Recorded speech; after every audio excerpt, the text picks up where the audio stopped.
Start podcast. Y'all know what time it is. We back with another fantasy football video for the 2025 fantasy football season, man. We breaking down three backfields that you got to get if you want to win your fantasy football league this year. We talking about the Minnesota Vikings, the Jacksonville Jags, and the Seattle Seahawks. Are we handcuffing? Are we fading? Are we targeting the bell cow? Stick around. I'm going to give you my plan for each. And y'all know what my saying is. In fantasy, if you ain't got the heart to start, you ain't got the nuts of a champion. And in life, if you stay ready, you ain't got to get ready. And that's why I'm here to help y'all get ready with some of this fantasy football homework. But before we do that, let's run the intro.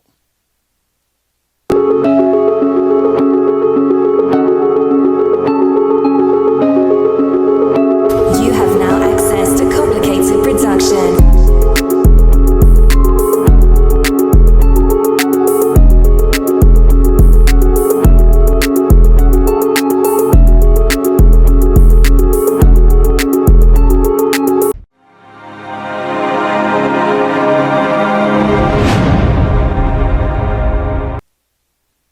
Yes, sir. 100%. First backfield we going to talk about, Minnesota Vikings. Aaron Jones and Jordan Mason, man. Jordan Mason, a damn good trade. You all know I'm a Niner fan. We turned an undrafted free agent into a draft pick that earned a contract, man. So shout out to Jordan Mason, man. Shout out to Aaron Jones, man. This is going to be a damn good running back duo when you got a quarterback in J.J. McCarthy. That's a first time under center, you know what I mean? They definitely going to have to rely on the run game. With the weapons that they got on the outside, it's going to allow the run game to eat for sure with this young quarterback. The investments on the O-line via free agency in the draft, number one pick on a guard, Donovan Jackson, you know what I mean, for sure. Let's get into pull up some of these stats on Aaron Jones right here. You see 12.1 target share, elite target share, top 10 at his position, 100%. 51 receptions, top 10 at his position, 8 at his position, 17 games played. Opportunity share 69.2%. Jordan Mason ain't gonna eat into that. We know as a Niner fan, if y'all any Niner fans out there, y'all know Jordan Mason ain't definitely gonna eat into the receiving game. So that opportunity share for Aaron Jones shouldn't go down too much. 100%. We bring up his rushing stats. 48 evaded tackles, an explosive rating of 98.3, 23rd at the position, and 9 breakaway runs. OG still getting jiggy with it, 100%, you know what I mean? But yeah, let's get into it though. Let's kick it off with the Minnesota Vikings backfield, and trust me, this backfield is shaping up to be more important than people realize. Aaron Jones quietly finished as the RB14 last year with 306 total touches across 17 games. And get this, Sam Darnold was second on the team in rushing attempts, so definitely they had to upgrade. Here come my boy Jordan Mason, JP Mason, who finished as the RB41 but brings serious juice. Now Jones still posted an elite volume with 63% snap share with 255 carries, ninth amongst RBs, 62 targets, 8th at the position, 57 red zone touches. He turned that into over 1,500 scrimmage yards and 7 total TDs. He had 9 breakaway runs, and OG still got gas, especially with the rookie quarterback under center, man. They definitely going to have to run this ball. But here's why Jordan Mason makes sense. In just 5 healthy games last year, he was definitely balling. 100 carries, 536 yards, 3 TDs. He finished with a 4.8 yards per carry, seventh best, and ranked 4th in explosive run rate. So yeah, he's not just a backup; he's a legit threat. Coach Kevin O'Connell already said this will be a 1A, 1B backfield. And your boy believes him. With the investments in the O-line and a rookie quarterback, this team is going to pound the rock. Pause, not a rookie quarterback, first year starting. I'm drafting Jones as my starter and JP as my priority handcuff. This one is of the rare backfields where I'm locking up. We're locking up both of them. Makes sense, 100%, y'all. Them is facts. Like I said, if you want to go back to JP Mason's run efficiency right here, like I was saying, 4.8 yards per true yards per carry, seventh amongst all RBs. Yards per touch, 5.4, ninth amongst RBs. Juke rate, 25.6, 11th amongst RBs. Come on now, 42 evaded tackles, an explosive rating of 120.2, bruh, 100%. Yeah, JP Mason, man. You know, he definitely is going to be the yin to the yang of Aaron Jones, because JP Mason, if we go right here, you know what I mean, you see opportunity share only 57.7% with IG and CMC there, you know what I mean?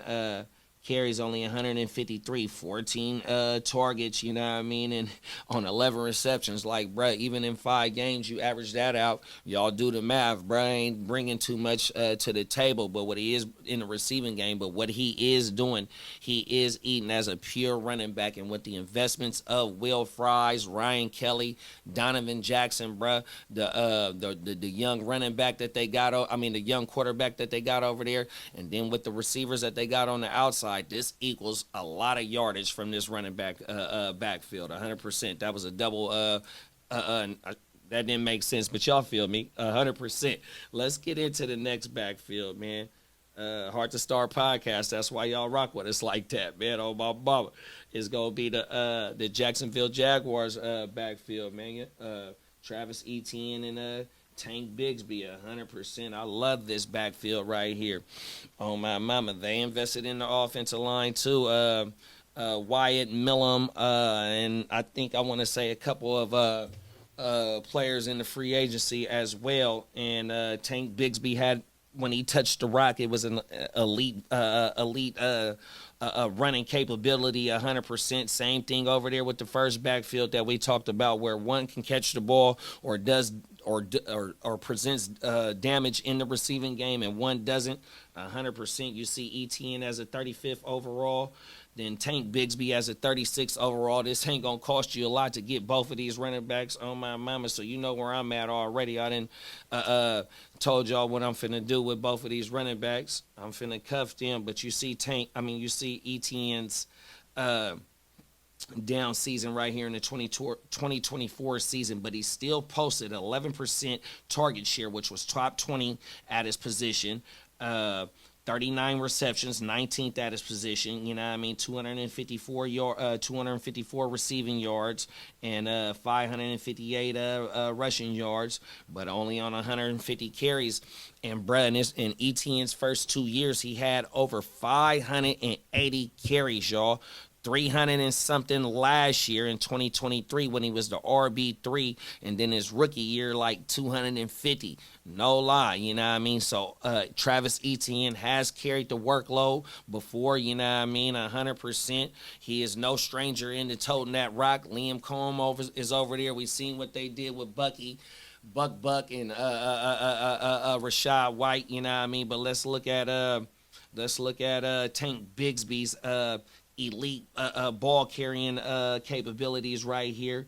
What is it? 50 evaded tackles, 20th at the position, 104.1 explosive rating, 14th at the position, you know what I mean? 8 breakaway runs at 26 at the position on a 4.8% rate. Do the math. Come on now, y'all. Y'all know what time it is, but let's get into it. Let me hit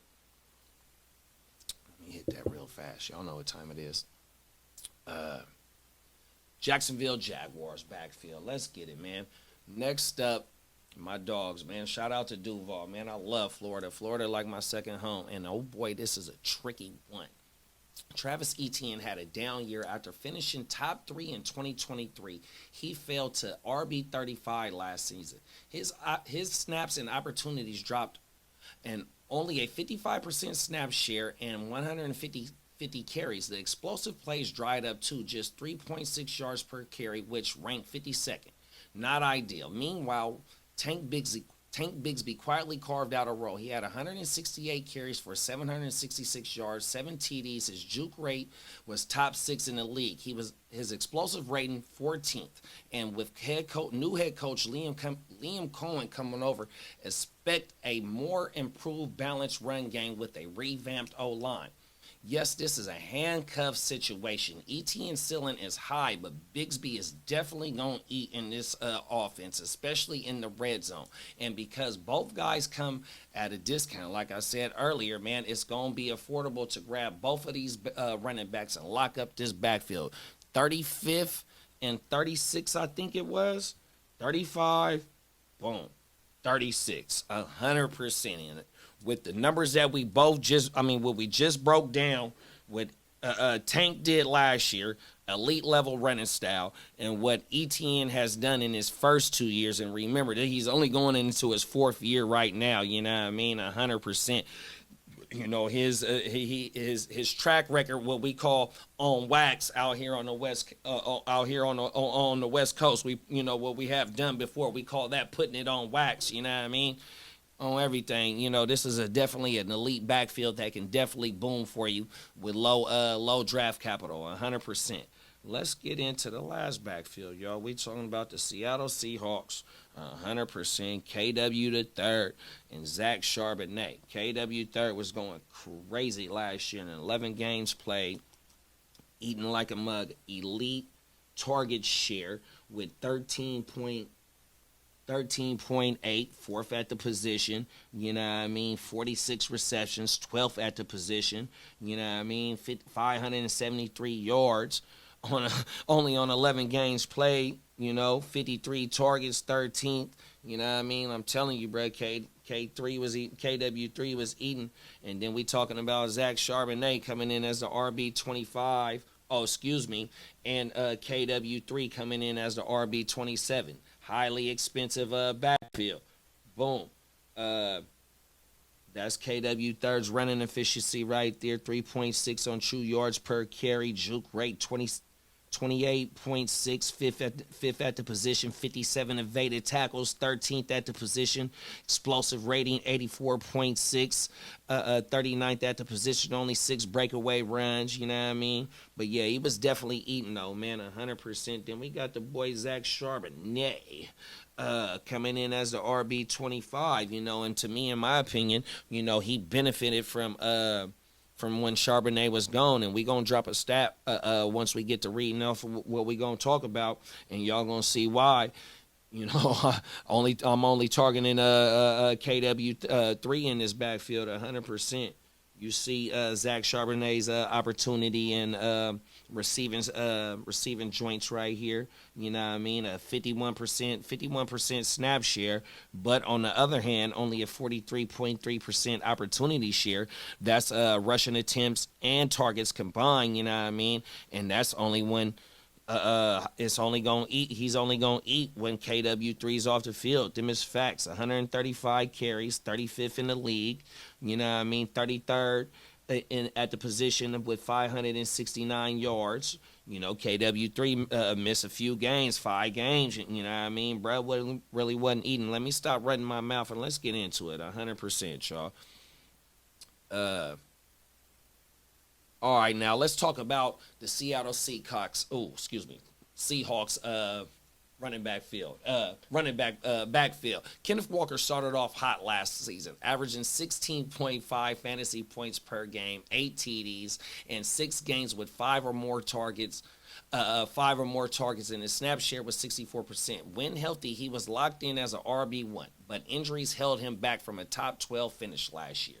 Then there's Zach Charbonnet. He finished as the RB25 and flashed as a dual threat ability with 340 receiving yards and 9 total TDs. But here's the key stat. In 7 games where they both played, Walker and Charbonnet, when they both played, Walker dominated snaps and Zach only scored double-digit fantasy points in 1 game out of them 7 games that they were both on the field.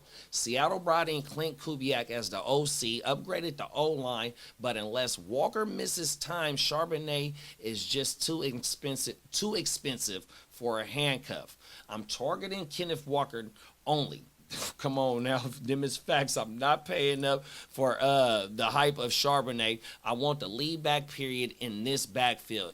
No ifs, ands, buts about it. On my mama. Them is facts. Charbonnet with the hype and all that, he did his thing when he had the opportunities, and that's what you're supposed to do in order to keep your job. You know what I mean? Next man up for sure. But when the man in front of you is healthy and he outballing you, come on now, and that's exactly what this running back situation is, 100%. You know what I mean? Especially when you see Zach Charbonnet's opportunity share at 43.3% and his target share at 9.1%, which is 28th. And then when you go to KW3's target share, 13.8, 4%, fourth at the position. Then you go to his opportunity share, super elite right there, 72.5%, 11th at the position with only 11 full games played, y'all. Come on now, 100%. Look, them is 3 backfields that we done broke down 100%. I need y'all to go ahead, like, comment, and subscribe, man. Get this content out there. The Hard to Start podcast. We are trying to take over these fantasy football streets, you know what I mean? If you rocking with the content, tell somebody to tell them to tell a friend, you know what I mean? We're going to double back with 3 must-draft running backs. Y'all know my saying in fantasy.